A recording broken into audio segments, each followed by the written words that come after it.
साथियों नमस्कार, स्वागत है आपका। साथियों आज के वीडियो में हम दिसंबर 2016 में संपन्न हुई यूपी-टीईटी की जूनियर लेवल की परीक्षा के सामाजिक अध्ययन एवं अन्य विषयों का जो पार्ट था उस पर चर्चा करेंगे। आप अवगत हैं कि यह कला वर्ग के अभ्यर्थियों के लिए होता है।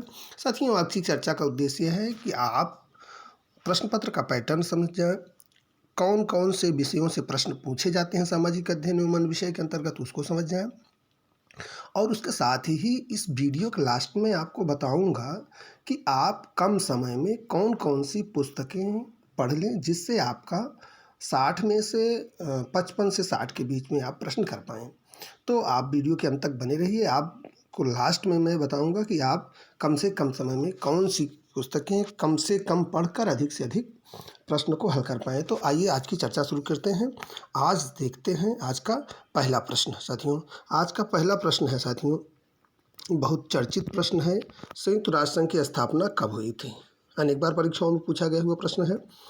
साथियों इसका सही उत्तर क्या है? इसका सही उत्तर है 24 अक्टूबर 1945। संयुक्त राष्ट्र संघ की स्थापना कब हुई थी? 24 अक्टूबर 1945 को। प्रतिवर्ष 24 अक्टूबर को संयुक्त राष्ट्र दिवस भी मनाया जाता है, आप अवगत हैं।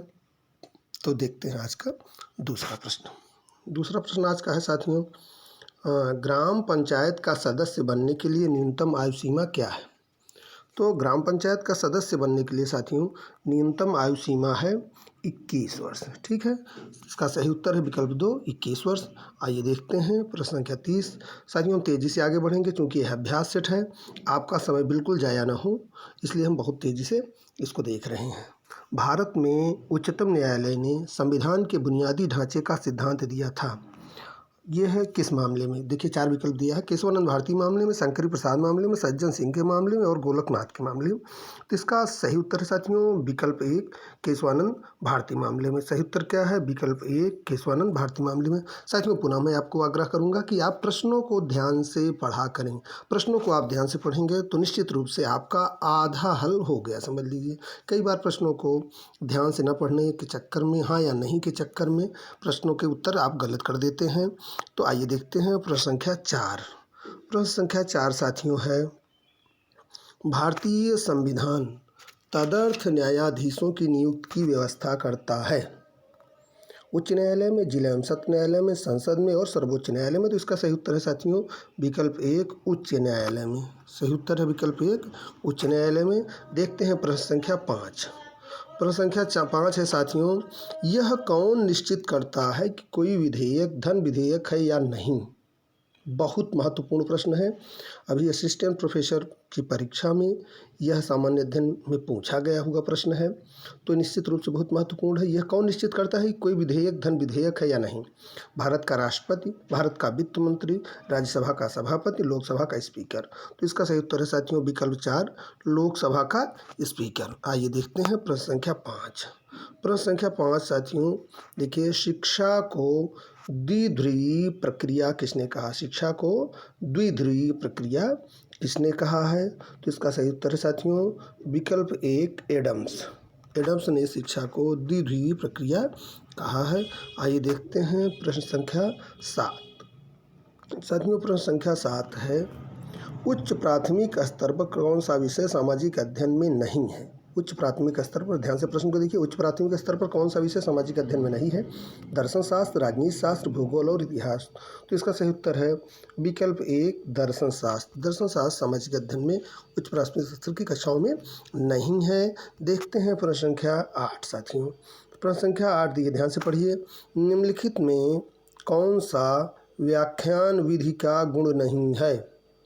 निम्नलिखित में कौन सा व्याख्यान विधि का गुण नहीं है? समय व शक्ति की बचत होती है, तर्क एवं चिंतन शक्ति का विकास होता है, पाठ्य वस्तु को अधिक स्पष्ट किया जा सकता है, विद्यार्थियों में स्वाध्याय की आदत पड़ती है। तो इसका सही उत्तर है साथियों विकल्प 4, विद्यार्थियों में स्वाध्याय की आदत पड़ती है। ठीक है, चलिए आगे देखते हैं प्रश्न संख्या 9। ठीक है, प्रश्न संख्या 9 बहुत ही महत्वपूर्ण प्रश्न, शिक्षक को श्यामपट्ट पर लिखते समय कितने अंश के कोण पर खड़ा होना चाहिए? कितने अंश पर कोण पर खड़ा होना चाहिए? बहुत ध्यान से देखिए, ये 55, 65, 45 और 35 4 विकल्प दिए हैं। तो इसका सही उत्तर है साथियों विकल्प 3 45 अंश के कोण पर। शिक्षक को श्यामपट्ट पर लिखते समय 45 अंश के कोण पर खड़ा होना चाहिए, जिससे बच्चों पर भी उनकी निगाह हो सके और श्यामपट्ट पर भी वो अच्छे से लिख सकें।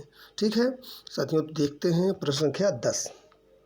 साथियों प्रश्न संख्या 10 है, सामाजिक अध्ययन शिक्षण का उद्देश्य है सांस्कृतिक विरासत का विकास करना, राष्ट्रीय एकता और अंतर्राष्ट्रीय समझ विकसित करना, अच्छे नागरिक होना। इसका एक विकल्प साथियों नीचे हो गया है, उपर्युक्त सभी। तो इसका सही उत्तर है विकल्प 4 उपर्युक्त सभी। सामाजिक अध्ययन शिक्षण का उद्देश्य सांस्कृतिक विरासत का विकास, अंतर्राष्ट्रीय समझ, राष्ट्रीय एकता का विकास एवं अच्छे नागरिक होना, ये सभी हैं। देखते हैं प्रश्न संख्या 11। प्रश्न संख्या 11 है साथियों, निम्नलिखित में कौन सा धर्म त्रिरत्न में विश्वास करता है? कौन सा धर्म त्रिरत्न में विश्वास करता है? साथियों इस प्रश्न में आपको स्पष्ट करना चाहूँगा कि त्रिरत्न चूँकि बौद्ध धर्म में भी है और जैन धर्म में भी है, तो अब देखिए इसका क्या उत्तर सही हो सकता है। ये चूँकि इसमें दोनों विकल्प हैं। बौद्ध धर्म के त्रिरत्न आप अवगत हैं कि बुद्ध, धम्म और संघ, ये बौद्ध धर्म के त्रिरत्न हैं। बुद्ध धर्म के त्रिरत्न कौन से हैं? बौद्ध धर्म के त्रिरत्न हैं बुद्ध, धम्म और संघ। जैन धर्म के त्रिरत्न हैं सम्यक ज्ञान, सम्यक दर्शन और सम्यक आचरण। तो इसमें दोनों जो है 2 विकल्प इसके सही उत्तर हो सकते हैं। आप अपनी सुविधा अनुसार इसको देख लीजिएगा, चूँकि प्रैक्टिस सेट है। ठीक है ना। तो चलिए देखते हैं प्रश्न संख्या 12। मालती माधव, संस्कृत से प्रश्न है ये। मालती माधव नामक नाटक के रचनाकार कौन है? तो इसका सही उत्तर है साथियों विकल्प 3 भवभूति। मालती माधव के रचनाकार कौन है? भवभूति। ठीक है, चलिए देखते हैं प्रश्न संख्या 12। प्रश्न संख्या 12 हो गया आपका ये। प्रश्न संख्या 13 देखते हैं। दिल्ली में जंतर मंतर का निर्माण किसने कराया था? दिल्ली में जंतर मंतर का निर्माण किसने कराया था? साथियों दिल्ली में जंतर मंतर का निर्माण जयसिंह द्वितीय ने कराया था। सही उत्तर है विकल्प 4 जयसिंह द्वितीय। दिल्ली में जंतर मंतर निर्माण जयसिंह द्वितीय ने कराया था। महत्वपूर्ण प्रश्न है, इसको ध्यान से देख लीजिए। प्रश्न संख्या 14 देखते हैं। वर्नाक्यूलर प्रेस एक्ट कब पारित हुआ? प्रश्न संख्या 14 देखिए, वर्नाक्यूलर प्रेस एक्ट कब पारित हुआ? तो इसका सही उत्तर है साथियों विकल्प 1 1878 ईस्वी में। ठीक है, देखते हैं प्रश्न संख्या 15। ठीक है, भारतीय राष्ट्रीय कांग्रेस के प्रथम अध्यक्ष थे।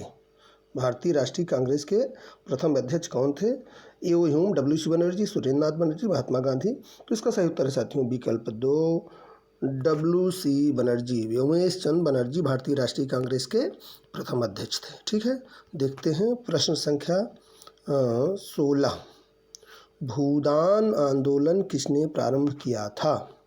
भूदान आंदोलन किसने प्रारंभ किया था? भूदान आंदोलन साथियों विनोबा भावे जी ने प्रारंभ किया था। ठीक है, देखते हैं प्रश्न संख्या 17। प्रश्न संख्या 17 है साथियों, निम्नलिखित में से कौन काकोरी कांड से संबंधित नहीं है? निम्नलिखित में से कौन काकोरी कांड से संबंधित नहीं है? भगत सिंह, अशफाक उल्लाह खां, रामप्रसाद बिस्मिल और राजेंद्र लाहिड़ी। ये विकल्प चौथा थोड़ा सा नीचे हो गया, इसको ध्यान से देख लें। भगत सिंह, अशफाक उल्लाह खां, रामप्रसाद बिस्मिल और राजेंद्र लाहिड़ी। तो इसका सही उत्तर है साथियों विकल्प 1 भगत सिंह।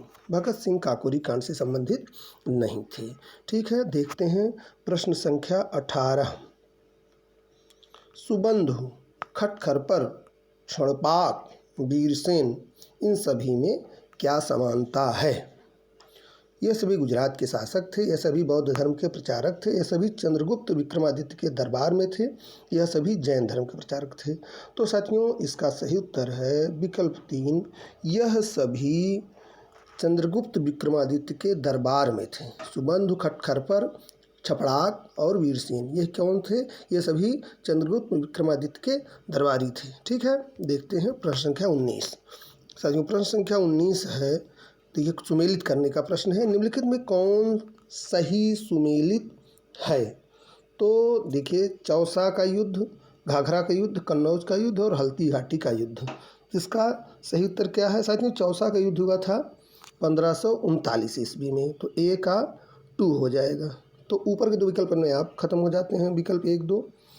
फिर आपका घाघरा का युद्ध, घाघरा का युद्ध 1529 में हुआ था। ठीक है, तो सीधी सी बात है, ये हो गया आपका विकल्प 3। सही उत्तर है विकल्प 3। ठीक है, सही उत्तर है इसका विकल्प 3। इसको देख लीजिए, इसको अपने हिसाब से मैचिंग कर लीजिए। चौसा का युद्ध 1539 ईस्वी, घाघरा का युद्ध 1529 ईस्वी, कन्नौज का युद्ध 1540 ईस्वी और हल्दी घाटी का युद्ध 1576 ईस्वी।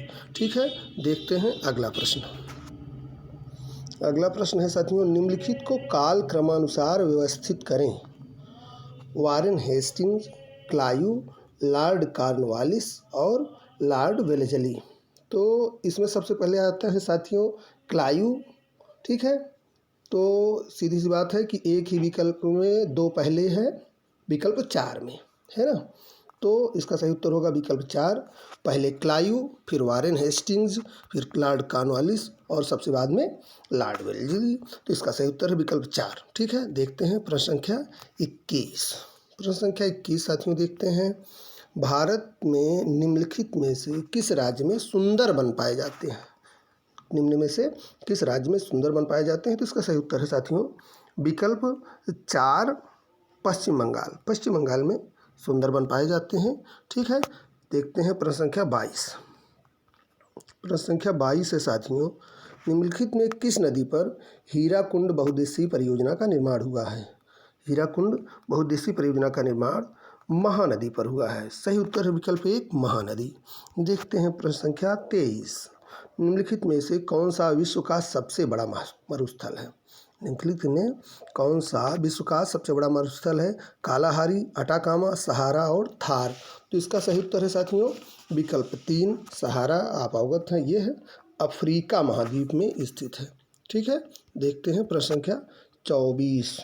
प्रश्न संख्या 24 क्या देखते हैं, निम्नलिखित महासागरीय धाराओं में किसका पड़ोसी तट पर गर्म प्रभाव पड़ता है। 4 देखिए महासागरीय धाराएं दी गई हैं, वाशियो, केनारीज, ब्राज़ील और वेनेजुएला। तो इसका सही उत्तर है साथियों विकल्प 3 ब्राज़ील। ठीक है, देखते हैं प्रश्न संख्या 25। प्रश्न संख्या 25 साथियों बहुत महत्वपूर्ण है। टीटी की परीक्षा में ये है, मैंने देखा लगभग सभी परीक्षाओं में ड्राकेंस पर्वत। देखिए प्रश्न क्या है, ड्राकेंसबर्ग पर्वत निम्न में कहाँ स्थित है। तो ये पर्वतों की स्थिति को लेकर एक प्रश्न पूछा जाता है। इसको आप ध्यान से देख लीजिएगा, कौन से पर्वत दुनिया के जो बड़े पर्वत हैं वो कहाँ स्थित है, कौन पर्वत कहाँ स्थित है, किस देश में। उनसे हर परीक्षा में पर्वतों से एक प्रश्न जरूर पूछा जाता है, इसलिए मैं कह रहा हूँ इसको बहुत ध्यान से देख लीजिएगा। ड्राकेंसबर्ग पर्वत कहाँ स्थित है। तो देखते हैं इसका सही उत्तर क्या है। इसका सही उत्तर है साथियों विकल्प 3 दक्षिण अफ्रीका। ड्राकेंसबर्ग पर्वत दक्षिण अफ्रीका में स्थित है। देखते हैं प्रश्न संख्या 26। प्रश्न संख्या 26 साथियों है, निम्नलिखित ग्रहों में वह कौन सा ग्रह है जिसका कोई उपग्रह नहीं। पृथ्वी, मंगल, बृहस्पति और बुध हो। तो सही उत्तर है इसका साथियों विकल्प 4 बुध। बुध ग्रह का कोई उपग्रह नहीं है। ठीक है, देखते हैं प्रश्न संख्या 27। ये भी महत्वपूर्ण प्रश्न है। सिलवासा किसकी राजधानी है। सिलवासा किसकी राजधानी है। लक्षद्वीप, दादरा एवं नगर हवेली, दमन एवं दीव, अरुणाचल प्रदेश। इसका सही उत्तर है विकल्प 2 दादरा एवं नगर हवेली। आप अवगत हैं कि दादरा एवं नगर हवेली और दमन दीव को अब भारतीय सरकार ने एक केंद्र शासित, दोनों को मिलाकर एक केंद्र शासित प्रदेश घोषित कर दिया है। तो अब कुल मिलाकर हमारे देश में केंद्र शासित प्रदेशों की संख्या 8 हो गई है। तो दादरा नगर हवेली एवं दमन दीव अब संयुक्त रूप से एक ही केंद्र शासित प्रदेश हैं। सिलवासा दादरा एवं नगर हवेली की राजधानी है। तो देखते हैं अगला प्रश्न, प्रश्न संख्या 28। प्रश्न संख्या 28 है साथियों, निम्नलिखित में कौन सी मिट्टी भारत में कपास की खेती के लिए आदर्श है। तो इसका सही उत्तर है साथियों विकल्प 3 काली मिट्टी। कपास की खेती के लिए आदर्श है काली मिट्टी। देखते हैं प्रश्न संख्या 29। प्रश्न संख्या 29 है साथियों, निम्न स्थलाकृतियों में किसका निर्माण भ्रंशन द्वारा होता है। किसका निर्माण भ्रंशन द्वारा होता है। इसका 4 विकल्प देखिए, छत्रकशिला, हिमोड़, विभ्रंश घाटी और डोलाइन। तो सही उत्तर है इसका साथियों विभ्रंश घाटी। ठीक है, देखते हैं प्रश्न संख्या 29। प्रश्न संख्या 29 है साथियों, चंद्रग्रहण निम्नलिखित में से कब पड़ता है। चंद्रग्रहण निम्न में से कब पड़ता है। पूर्णमासी को, अमावस को, प्रथम चतुर्थ को और द्वितीय चतुर्थ को। तो साथियों चंद्रग्रहण कब पड़ता है। चंद्रग्रहण पूर्णमासी को पड़ता है। ठीक है, देखते हैं अगला प्रश्न। अगला प्रश्न है साथियों, फलों को पकाने में प्रयोग किया जाता है? मीथेन, एथिलीन, सल्फ्यूरिक अम्ल और ग्लूकोज। तो इसका सही उत्तर है साथियों विकल्प 2 एथिलीन। विकल्प 2 एथिलीन। ठीक है, चलिए देखते हैं प्रश्न संख्या 32। प्रश्न संख्या 32 साथियों पपाइन का स्रोत है। पपाइन एक एंजाइम है। यह किस फल में पाया जाता है? इसको देखते हैं। आम, बेल, पपीता और केला। तो साथियों इसका सही उत्तर है विकल्प 3 पपीता। पपाइन एंजाइम पपीता में पाया जाता है। ठीक है, देखते हैं प्रश्न संख्या 33। लीची फल का कौन सा भाग खाया जाता है? फल भित्ति, मध्य फल भित्ति, मांसल एरिल और अंतः फल भित्ति। तो इसका सही उत्तर है साथियों विकल्प 3 मांसल एरिल। लीची का जो मांसल एरिल भाग है वो खाया जाता है। ठीक है, देखते हैं प्रश्न संख्या 34। बहुत महत्वपूर्ण और चर्चित प्रश्न है। राष्ट्रीय खेल दिवस कब मनाया जाता है? राष्ट्रीय खेल दिवस साथियों 29 अगस्त को मनाया जाता है। हॉकी के जादूगर मेजर ध्यानचंद के जन्मदिवस पर ये राष्ट्रीय खेल दिवस मनाया जाता है। अभी हाल में ही भारत सरकार ने खेल रत्न, जो राजीव गांधी खेल रत्न पुरस्कार था, उसका नाम बदलकर मेजर ध्यानचंद खेल रत्न पुरस्कार कर दिया है। और वर्ष 2021 में 12 खिलाड़ियों को मेजर ध्यानचंद खेल रत्न पुरस्कार दिया गया है। ठीक है, तो देखते हैं अगला प्रश्न, प्रश्न संख्या 35। प्रश्न संख्या 35 है साथियों, यह भी महत्वपूर्ण प्रश्न है। आधुनिक ओलंपिक खेल कब प्रारंभ हुए थे? आधुनिक ओलंपिक खेल कब प्रारंभ हुए थे? तो साथियों आधुनिक ओलंपिक खेल प्रारंभ हुए थे 1896 ईस्वी में। मैंने एक बार परीक्षाओं में पूछा हुआ बहुत महत्वपूर्ण प्रश्न है, इसको ध्यान से देख लीजिए। देखते हैं प्रश्न संख्या 36। प्रश्न संख्या 36 में पूछ रहा है खिलाड़ियों में डोपिंग परीक्षण किया जाता है रक्त द्वारा, मूत्र द्वारा, रक्त एवं मूत्र द्वारा और उपर्युक्त में से कोई नहीं। तो इसका सही उत्तर है साथियों विकल्प 3 रक्त एवं मूत्र द्वारा। ब्लड और यूरिन का सैंपल लेकर खिलाड़ियों में डोपिंग का परीक्षण किया जाता है कि उन्होंने खेल के पहले या प्रतियोगिता के पहले कोई ड्रग लिया है या नहीं लिया है। तो ठीक है साथियों, देखते हैं प्रश्न संख्या 37। प्रश्न संख्या 37 है साथियों द्रोणाचार्य पुरस्कार किसको दिया जाता है? द्रोणाचार्य पुरस्कार किसको दिया जाता है? खिलाड़ी को, कोच को, शिक्षक को और वैज्ञानिक को। तो नाम से ही स्पष्ट है कि यह जो है कोच को दिया जाता है। द्रोणाचार्य पुरस्कार किसको दिया जाता है? कोच को दिया जाता है। ठीक है, देखते हैं प्रश्न संख्या 38। प्रश्न संख्या 38 है साथियों किस संशोधन द्वारा भारतीय संविधान में पंथ निरपेक्ष शब्द जोड़ा गया? सही उत्तर है विकल्प 2 42वें संशोधन द्वारा। 42वें संशोधन द्वारा भारतीय संविधान में पंथ निरपेक्ष शब्द जोड़ा गया था। बहुत महत्वपूर्ण प्रश्न है, अनेक बार परीक्षा में यह भी पूछा जा चुका है। चलिए देखते हैं प्रश्न संख्या 39। प्रश्न संख्या 39 से साथियों गुट निरपेक्ष, ये देखिए एक विकल्प थोड़ा सा नीचे हो गया, इसमें भी आपको ध्यान देना पड़ेगा। गुट निरपेक्ष आंदोलन का 17वां सम्मेलन कहाँ हुआ था? तो इसका सही उत्तर है साथियों विकल्प 2 मार्गरीटा में। गुट निरपेक्ष आंदोलन आप जानते हैं कि नेहरू, नासिर, टीटो विश्व के 3 महत्वपूर्ण नेताओं द्वारा शुरू किया गया था। इसकी स्थापना 1961 में हुई थी। 17वां सम्मेलन मार्गरीटा में हुआ था। इसका 18वां सम्मेलन साथियों अजरबैजान में हुआ था। चूँकि कोविड-19 के इफेक्ट के कारण यह ऑनलाइन ही हुआ। इसको होना था 2019 में, लेकिन कोविड-19 के प्रभाव के कारण ये 2020 में आभासी माध्यम से यानी ऑनलाइन माध्यम से अजरबैजान में हुआ। ठीक है साथियों, देखते हैं प्रश्न संख्या 40। प्रश्न संख्या 40 है सूचना के अधिकार के संबंध में निम्नलिखित कथनों में कौन एक सही है? यह एक राजनीतिक अधिकार है, एक संवैधानिक अधिकार है, एक विधिक अधिकार है, एक सामाजिक अधिकार है। तो साथियों इसका सही उत्तर है विकल्प 3, यह एक विधिक अधिकार है। ठीक है, देखते हैं अगला प्रश्न, प्रश्न संख्या 41। प्रश्न संख्या 41 है साथियों निम्नांकित में से किस राज्य की व्यवस्थापिका में द्वितीय सदन नहीं है? द्वितीय सदन से तात्पर्य आप समझ रहे होंगे विधानसभा के साथ साथ विधान परिषद। ठीक है, तो देखिए 4 विकल्प तमिलनाडु, कर्नाटक, उत्तर प्रदेश और बिहार। तो इसका सही उत्तर है साथियों विकल्प 1 तमिलनाडु। ठीक है, चलिए बढ़ते हैं आगे। प्रश्न संख्या देखते हैं 42। संविधान के किस संशोधन के अंतर्गत 6 से 14 वर्ष के बच्चों की शिक्षा मौलिक अधिकार बन गई है? तो इसका सही उत्तर है विकल्प 4, 86वें संविधान संशोधन द्वारा। 86वां संविधान संशोधन द्वारा 6 से 14 वर्ष के आयु के बच्चों की शिक्षा मौलिक अधिकार बन गई है। यह बहुत महत्वपूर्ण प्रश्न है, यह लगभग परीक्षाओं में पूछा जा रहा है, तो इसको बहुत ध्यान से देख लीजिए। ठीक है, देखते हैं प्रश्न संख्या 43। मानव शरीर में सबसे लंबी और मजबूत अस्थि कौन सी है? मानव शरीर में सबसे लंबी और मजबूत अस्थि कौन सी है? उर्वास्थि, अंतर्जंघास्थि, बहिर्जंघास्थि, प्रगंडास्थि। तो इसका सही उत्तर है साथियों विकल्प 1, उर्वास्थि। यहाँ आपको बताना चाहूँगा, उर्वास्थि को ही अंग्रेजी में फीमर कहते हैं। आप जानते हैं मानव शरीर की सबसे लंबी और मजबूत हड्डी कौन सी है? फीमर है। उसको हिंदी में उर्वास्थि कहते हैं, अंग्रेजी में फीमर कहते हैं। देखते हैं प्रश्न संख्या 44। ठीक है, आगे बढ़ते हैं। निम्नलिखित में, यह भी महत्वपूर्ण प्रश्न है, निम्नलिखित में कौन सा विटामिन जल में घुलनशील है? निम्नलिखित में कौन सा विटामिन जल में घुलनशील है? Vitamin D, vitamin A, vitamin E, vitamin C. तो इसका सही उत्तर है साथियों विकल्प 4, विटामिन सी। यहाँ मैं आपको बताना चाहूँगा कि विटामिन बी और सी, यही 2 जल में घुलनशील है। बाकी विटामिन किस में घुलनशील है? वसा में घुलनशील है। ठीक है, तो देखते हैं अगला प्रश्न। बहुत सिंपल सा है, आप जान लीजिए विटामिन बी और सी जल में घुलनशील है, बाकी वसा में घुलनशील है। तो ये बहुत कठिन नहीं है, इसको आप याद कर लीजिए। देखते हैं प्रश्न संख्या 45।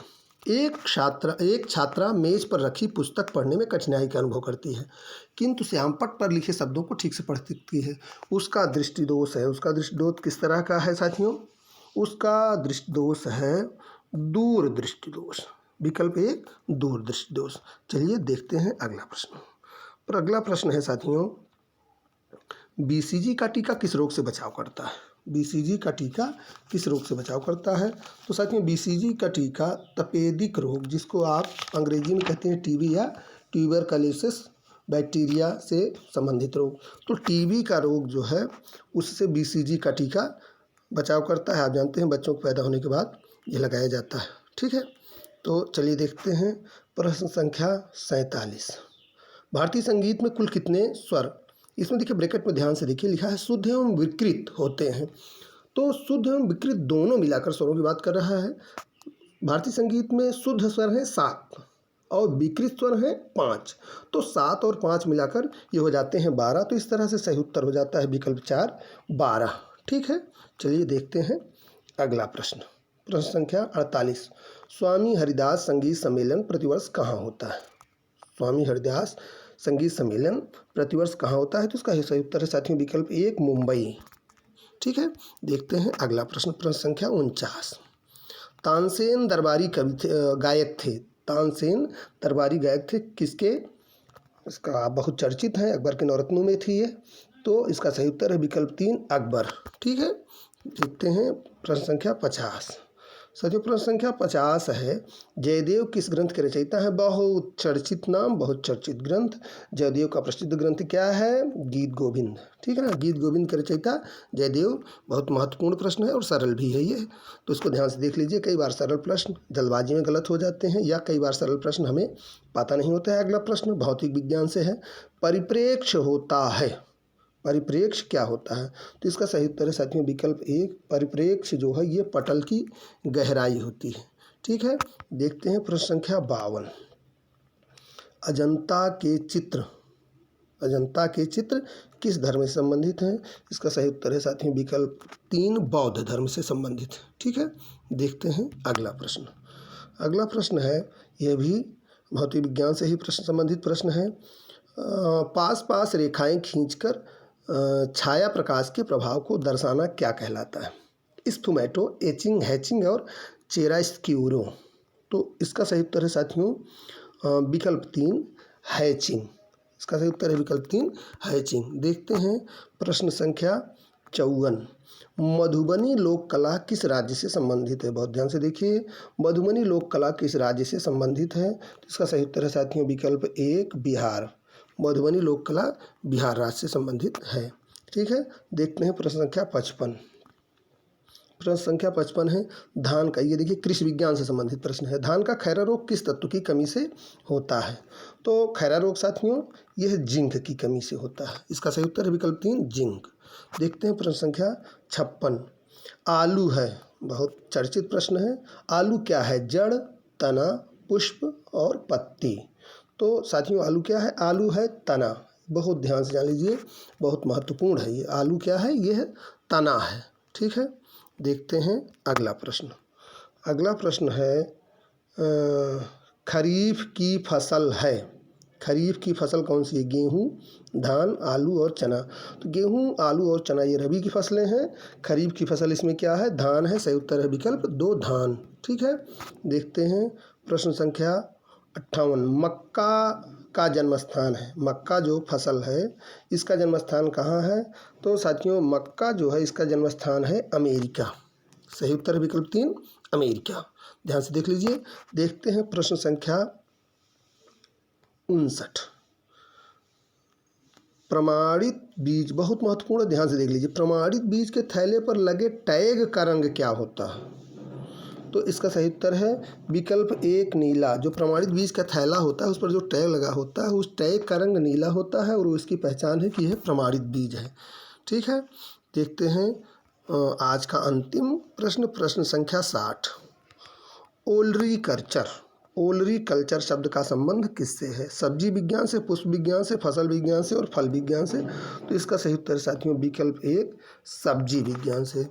तो साथियों आज हमने तेज़ी से आप सामाजिक अध्ययन एवं अन्य विषयों से संबंधित 60 प्रश्नों को देख लिया। यह जूनियर हाई स्कूल टीईटी परीक्षा 2016 से संबंधित प्रश्न है, उसी का प्रश्न पत्र है, उसी का जो सामाजिक विज्ञान एवं सामाजिक अध्ययन अन्य विषयों का पाठ है उससे है। आपने देखा होगा कि सामाजिक अध्ययन के अंतर्गत आने वाले विषयों के अतिरिक्त कृषि विज्ञान, संगीत, पुस्तक कला, फल संरक्षण, तमाम विषयों से इसमें प्रश्न पूछे गए हैं। और यहाँ तो मैंने शुरू में वादा किया था आपसे कि आपको अंत में बताऊंगा कि कहाँ से आप कम से कम समय में कम से कम अध्ययन द्वारा अधिक से अधिक प्रश्नों को कर पाएँ, वो मैं आपको उसका स्रोत बताऊंगा। साथ ही मैं बताना चाहूँगा कि बेसिक शिक्षा परिषद या उत्तर प्रदेश बोर्ड की कक्षा 6 से 8 तक की सामाजिक विषय की जो पुस्तकें हैं, इतिहास और भूगोल की, उसमें ही भूगोल में तो आप समझ लीजिए भूगोल होता है और इतिहास में ही आपका नागरिक शास्त्र का भी पार्ट होता है। इसको आप कक्षा 6 से 8 की तीनों पुस्तकों को आप देख लें। तीनों पुस्तकों को पढ़ने में बहुत समय नहीं लगेगा। आप तेज़ी से उनको देख लें, उनके महत्वपूर्ण विषयों को अंडरलाइन करते हुए, महत्वपूर्ण बिंदुओं को अंडरलाइन करते हुए उसको पढ़ लें। 6 से 8 तक की कृषि विज्ञान की पुस्तक अगर आप देख लेंगे तो इसमें जो भी प्रश्न पूछा गया अभी आपने प्रश्न पत्र में देखा होगा वो हो, उससे बाहर से नहीं पूछा गया है। 6 से 8 तक की जूनियर हाई स्कूल जो संगीत की किताब है उससे संगीत के प्रश्न पूछे जाते हैं। गृह शिल्प की किताब से गृह शिल्प के प्रश्न पूछे जाते हैं। फल संरक्षण किताब से फल संरक्षण के प्रश्न पूछे जाते हैं। और खेल और खिलाड़ी भी मुझे लग रहा है कि जो जूनियर स्तर की एक पुस्तक कंबाइंड रूप से आती है जूनियर हाई स्कूल के लिए, वो भी आपको कहीं से मिले तो उसको देख लेंगे। तो आपका सामाजिक विषय के जो पुस्तकें हैं, कृषि विज्ञान की जो पुस्तकें हैं, संगीत की जो पुस्तकें हैं, गृह शिल्प की जो पुस्तकें हैं, खेल एवं खिलाड़ी की जो पुस्तक है, किसकी? कक्षा 6 से 8 तक की। आप ये बहुत बड़ा सिलेबस नहीं है, आप उठा लेंगे तो हमको लग रहा है कि 2, 3, 4 दिन में पूरी पुस्तकों को आप पढ़ सकते हैं। उसको अंडरलाइन करते हुए आप पढ़ लें। इसमें मेरा दावा है कि अगर आपने जूनियर स्तर की इन पुस्तकों को, कक्षा 6 से 8 तक की इन पुस्तकों को पढ़ लिया तो आप निश्चित रूप से इस 60 प्रश्न में 55 प्रश्न तो मैं दावे के साथ कह सकता हूं कि आप कर लेंगे। साथ ही 1-2 प्रश्न करंट अफेयर्स से पूछे जाते हैं। संविधान एवं राज्य व्यवस्था के प्रश्न आप जो है किसी अच्छी पुस्तक से आप देख लेंगे तो आपको उसमें से मिल जाएगा। संविधान एवं राज्य व्यवस्था के बहुत कठिन प्रश्न नहीं पूछे जाते हैं। जो संविधान संशोधन है उनको आप तेज़ी से देख लीजिए। कई बार एक आध प्रश्न मुख्य अनुसूची एवं धाराओं से पूछ लिए जाते हैं, तो इसको आप देख लेंगे तो निश्चित रूप से आपके लिए उपयोगी होगा। तो साथियों आज के लिए इतना ही। मिलते हैं अगले वीडियो में एक नए प्रकरण के साथ। तब तक के लिए धन्यवाद। नमस्कार।